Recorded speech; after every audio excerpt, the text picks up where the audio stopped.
Assalamualaikum warahmatullahi wabarakatuh. Perkenalkan, nama saya Siska Antiani dari MN21A dengan NIM 21416261201021. Sebelumnya saya mengucapkan terima kasih kepada dosen pengampu mata kuliah studi kelayakan bisnis Bapak Dr. Uus yang telah membimbing saya sehingga saya bisa menyelesaikan tugas saya dengan baik dan tepat waktu. Baiklah, di sini saya akan mempresentasikan hasil tugas saya yang berjudul Studi Kelayakan Bisnis Agen Telur Mandiri. Di sini ada bab 1 pendahuluan, yaitu ada fenomena umum. Yang dimaksud peningkatan minat masyarakat terhadap usaha mikro yang berfokus pada produk pangan lokal, yaitu terdapat tren di mana konsumen semakin mencari opsi yang mendukung ekonomi lokal dan memberikan kepastian akan kualitas produk pangan. Studi kelayakan pada agen telur mandiri mencerminkan respon terhadap fenomena ini, yang menunjukkan bahwa usaha mikro di sektor pertanian memiliki daya tarik signifikan dalam lingkungan ekonomi yang berubah.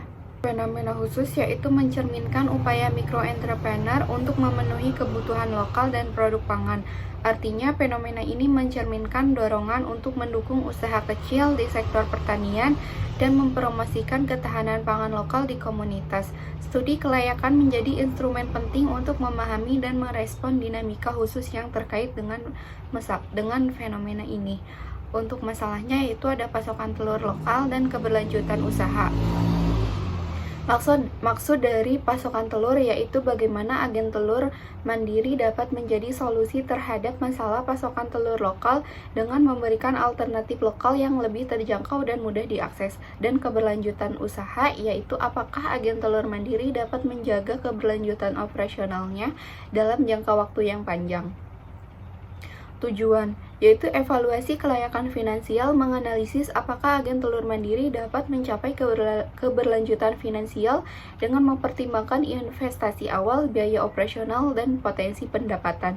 Dan pemahaman terhadap pasar yaitu memahami sejauh mana agen telur mandiri dapat memenuhi kebutuhan pasar lokal dan seberapa baik dapat bersaing di tingkat lokal. Untuk kegunaannya yaitu panduan keputusan, yaitu menyediakan panduan bagi pemilik usaha untuk membuat keputusan yang terinformasi terkait kelangsungan dan pengembangan agen telur mandiri.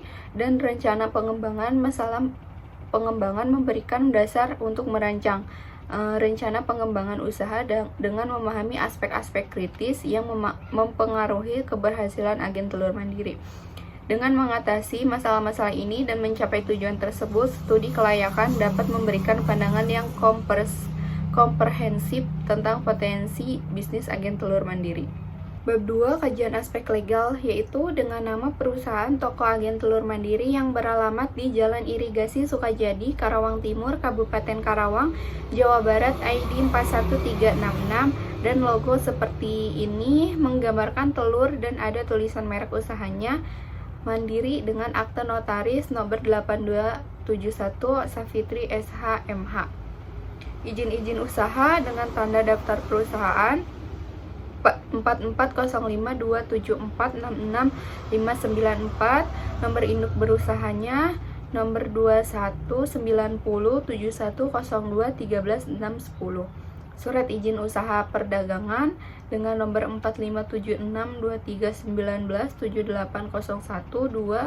457623197801272213.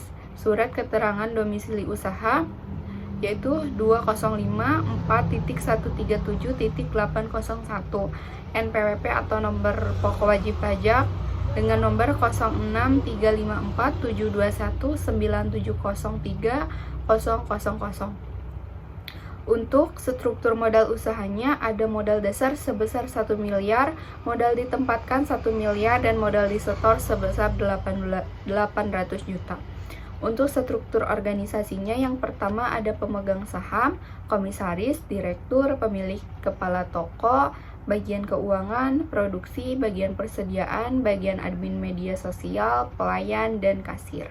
Bab 3, aspek pasar dan peluang bisnis. Yang pertama ada kajian pasar, yaitu menganalisis kebutuhan dan preferensi konsumen terkait telur di pasar lokal, mengidentifikasi pesaing yang ada dan mengevaluasi posisi pasar agen telur mandiri, dan menilai tren pasar terkini dalam konsumsi telur dan produk-produk sejenis.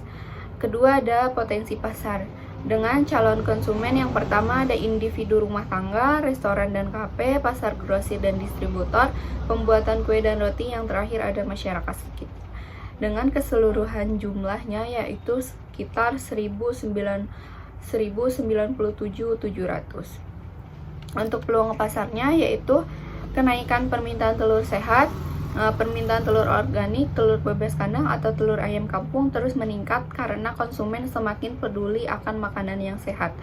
Pasokan kepada restoran dan pengusaha kuliner. Banyak restoran, kafe, dan pengusaha kuliner memerlukan pasokan telur berkualitas tinggi, terutama dalam bisnis makanan yang berbasis telur, seperti kue dan hidangan sarapan. Kemitraan dengan peternak, bekerja sama dengan peternak ayam lokal untuk pasokan telur secara konsisten. Untuk strategi pemasarannya itu ada strategi produk. Dalam hal ini menerapkan cara dan penyediaan produk yang tepat bagi pasar yang dituju, sehingga dapat memuaskan konsumen dan meningkatkan keuntungan dalam jangka panjang melalui keuntungan penjualan produk. Yang kedua ada strategi harga, yaitu dengan cara perusahaan harus mengikuti harga pasar yang berlaku sehingga pelanggan tidak mudah untuk beralih ke produsen lain dan memberikan potongan harga apabila produsen membeli telur dalam jumlah besar, penyesuaian harga sesuai kualitas telur, harga telur sesuai dengan kondisi fisik telur, perbedaan harga distributor, dan pemberian potongan harga diskon. Untuk strategi promosinya yaitu mengajak perusahaan untuk meningkatkan penjualan dengan melakukan promosi yang cukup besar, yaitu memberikan diskon harga pada biaya transportasi ongkos kirim untuk diantar ke produsen yang tidak membeli secara langsung, memberikan potongan harga apabila membeli telur dalam jumlah besar. Untuk strategi distribusinya yaitu pemasaran online dan pengiriman, yaitu menyediakan platform pemesanan online untuk pelanggan memesan telur dengan mudah, menyediakan layanan pengiriman agar pelanggan dapat menerima pesanan telur langsung di rumah mereka, memanfaatkan keberadaan online untuk meningkatkan visibilitas dan memperluas jangkauan ke konsumen yang luas. Untuk bab 4-nya yaitu ada kajian aspek lingkungan, sosial, dan ekonomi. Ada aspek geografisnya yaitu lokasi strategis, artinya toko agen telur mandiri sudah menentukan lokasi yang mudah diakses oleh konsumen, terutama berada di area yang ramai dan memiliki aksesibilitas transportasi yang baik. Untuk ketahanan cuacanya yaitu toko agen telur mandiri sudah mempertimbangkan dampak kondisi cuaca pada distribusi dan operasional toko, terutama jika melibatkan aspek penyimpanan dan transportasi. Yang kedua yaitu ada aspek psikografis. Pentingnya sumber makanan lokal, yaitu menilai sejauh mana konsumen menghargai produk lokal dan memiliki preferensi untuk mendukung usaha lokal, termasuk keinginan untuk membeli telur dari agen lokal. Yaitu ada kesadaran kesehatan dan gaya hidup sehat, yang dimaksud menganalisis sejauh mana konsumen di wilayah tersebut mengutamakan kesehatan dan keberlanjutan dalam pemilihan makanan mereka, termasuk kecenderungan untuk memilih telur organik atau dari peternakan yang berfokus pada kesejahteraan hewan. Melibatkan aspek lingkungan, sosial, dan ekonomi dalam studi kelayakan bisnis agen telur mandiri dapat memastikan bahwa bisnis ini tidak hanya menguntungkan secara finansial, tetapi juga berkontribusi positif terhadap lingkungan, kesejahteraan hewan, dan pembangunan ekonomi lokal. Untuk bab 5 yaitu ada aspek teknik dan teknologi. Pemilihan lokasi. Di sini ada kebutuhan bahan baku, transportasi, tenaga kerja, dan lainnya. Nilai lokasi yang idealnya untuk bahan baku 45, Karawang 40, Subang 30, Purwakarta 20. Transportasi 30, di Karawang 10, di Subang 25, di Purwakarta 20. Tenaga kerja dinilai lokasi yang idealnya ada 20, Karawang 40, Subang 45, Purwakarta 35. Lainnya ada 6, di Karawang 7, Subang 9, Purwakarta 83. Berdasarkan metode penilaian hasil value, maka lokasi tertinggi yang dipilih yaitu daerah Karawang dengan nilai 109. Aksesibilitas, memiliki lokasi yang mudah diakses oleh konsumen dan memiliki infrastruktur transportasi yang baik untuk distribusi telur. Ketersediaan bahan baku, memilih lokasi yang memiliki akses mudah ke peternakan atau pemasok telur lokal untuk memastikan pasokan yang stabil. Yang kedua ada informasi, yaitu pemahaman pasar, mengumpulkan data pasar untuk memahami kebutuhan dan preferensi konsumen, serta menganalisis tren konsumsi telur lokal dan memasarkan online melalui Instagram, TikTok, dan WhatsApp. 3 ada teknologi, yaitu ada mesin pencetak telur, mengadopsi mesin pencetak telur modern untuk meningkatkan efisiensi produksi. Terus ada sistem informasi, yaitu menggunakan sistem informasi untuk manajemen stok, pelacakan produksi, dan analisis data pasar yang dapat membantu pengambilan keputusan. Dan ada pemasaran digital, yaitu menerapkan strategi pemasaran digital untuk meningkatkan visibilitas dan menjaga konsumen melalui platform online. Yang keempat ada mesin, yaitu ada mesin pengemasan otomatis, yaitu menggunakan mesin pengemasan otomatis untuk memastikan kemasan telur yang higienis dan efisien. Ada mesin sortir dan inspeksi, yaitu menerapkan mesin sortir dan inspeksi untuk memastikan kualitas telur sebelum dijual ke konsumen. Terus ada mesin penyimpan dan pendingin, yaitu menggunakan mesin penyimpanan dan pendingin untuk menjaga kualitas dan kesegaran telur sebelum didistribusi. Dan di sini untuk layoutnya, untuk panjangnya 100 meter dengan lebar 50 meter. Untuk gudang produksi 100 meter, ruang produksi 50 meter, kantor 50 meter, ruang display 100 meter, area parkir 50 meter, dan jalan utama 100 meter. Bab 6 yaitu ada aspek finansial, kebutuhan modal, yaitu modal sendiri sejumlah 1 miliar dengan pinjaman 0 rupiah. Di sini ada tabel analisis kebutuhan investasi awal. Kebutuhan investasi itu ada biaya prainvestasi dengan jumlah 51 juta, biaya pembelian tanah untuk lokasi toko agen telur mandiri sekitar 200 juta, biaya bangunan dan prasarananya 424 juta, inventaris kantor 75 juta, biaya operasional 50 juta dengan jumlah 800 juta.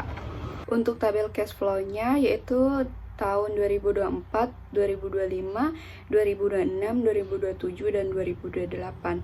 Untuk tahun 2024 EAT-nya yaitu sekitar 151.750, tahun 2025 400 juta 200, tahun 2026 740 juta 350, tahun 2027 1 miliar 196 juta 700, tahun 2008 1 miliar 794 juta 250.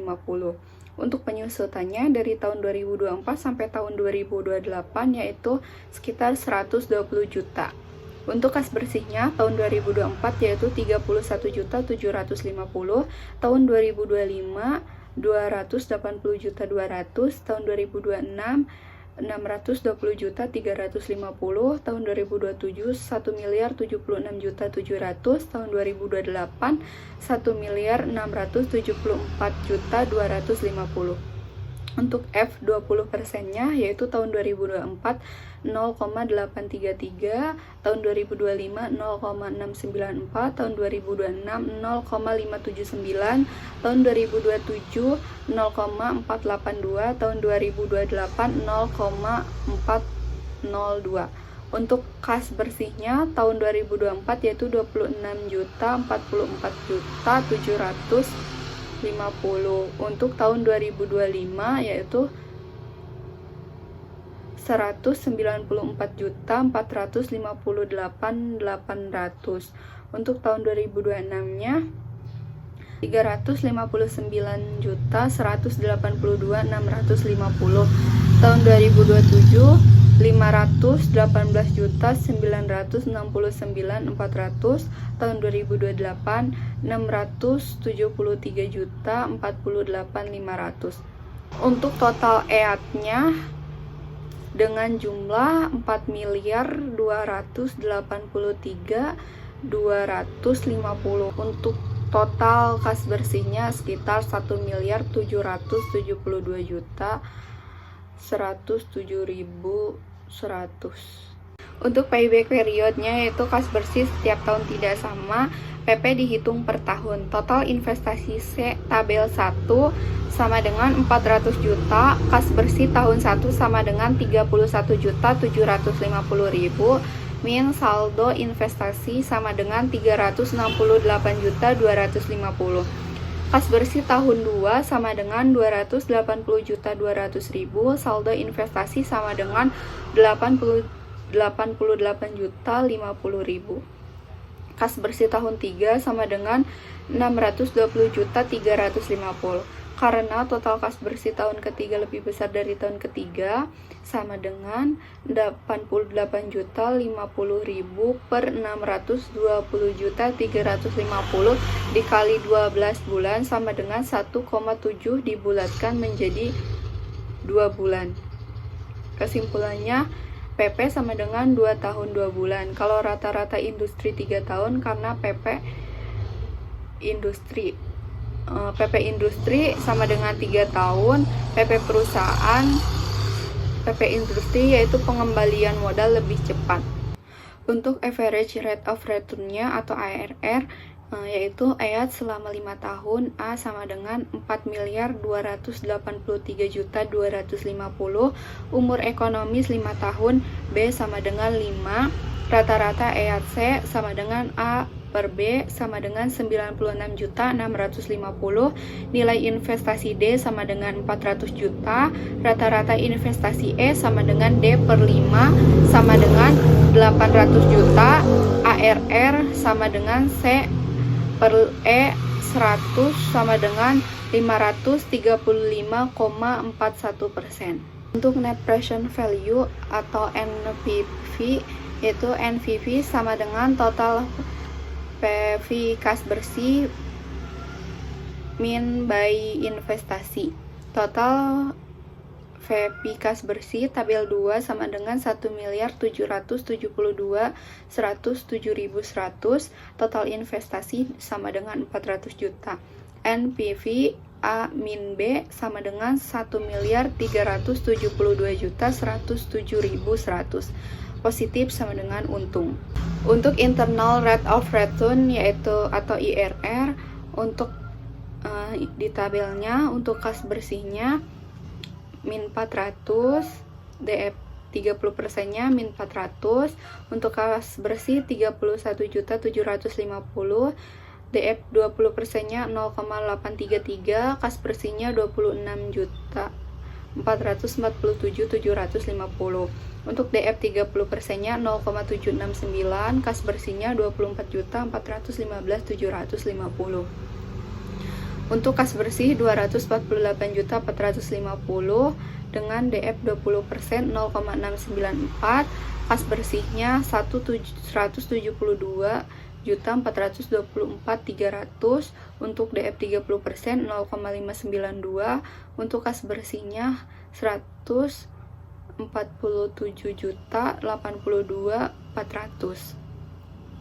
Untuk kas bersih 340.150, DF 20%-nya 0,579, kas bersihnya 199.946.850.000, DF 30%-nya 0,455, kas bersihnya 154.768.250. Untuk kas bersih 436.350, DF 20%-nya 0,482, kas bersihnya 290.960.700, DF 30%-nya 0,350, kas bersihnya 159.722.500.000.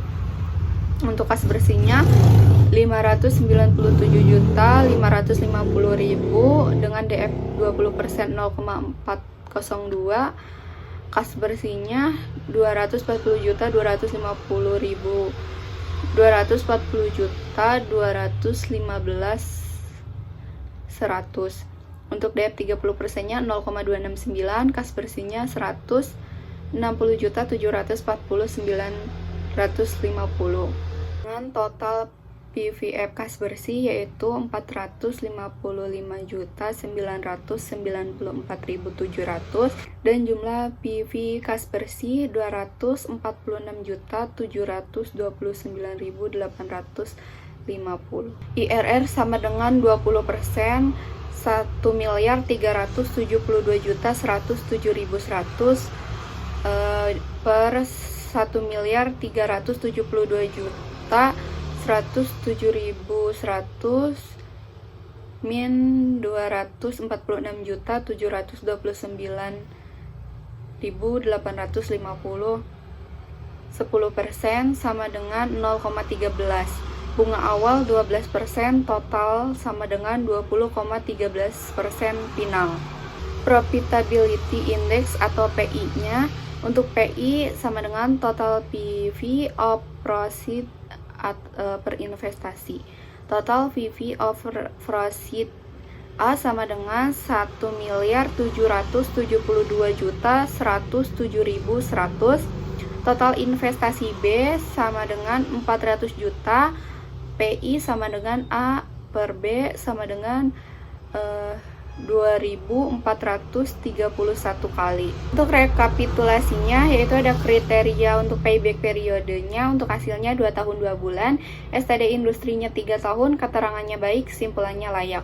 Average of return ARR, hasilnya 535,41%, STD industrinya 120%, keterangan lebih dari 100%, simpulannya layak. Untuk kriteria net present value atau NPV, hasilnya 1.372.107.100, STD industrinya positif, keterangannya baik, simpulannya layak.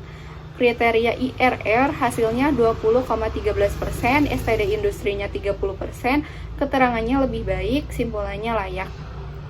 Probability Index atau PI, hasilnya 2,431, STD industrinya lebih dari 1, keterangannya lebih dari 1, kesimpulannya layak. Bab 7 kesimpulan, yaitu langkah-langkah ini telah memberikan pandangan holistik terhadap potensi dan tantangan dalam membangun bisnis ini.